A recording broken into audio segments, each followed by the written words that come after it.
साहब बदल गए। उस वक्त वो लेक्चर थे, फिर वो प्रिंसिपल थे। तो मुझसे कहने लगे कि मेरी इस प्रिंसिपल होने पे बहुत से लोग परेशान, खफा, हासिदीन हैं, तो कोई अमल बताएं।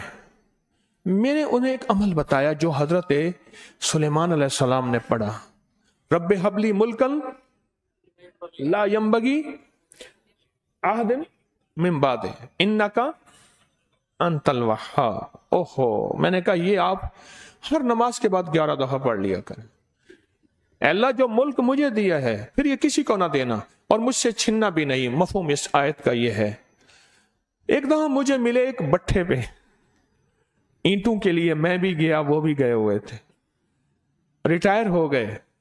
खुश हो के कहने लगे रिटायर हो गया, दुनिया जहान ने मेरे खिलाफ साजिशें की, सब उनके मुंह पे जाके लगी और वो परेशान हुए। इस दुआ की बरकत से मैं बावकार हूं, बाइज्जत हूं।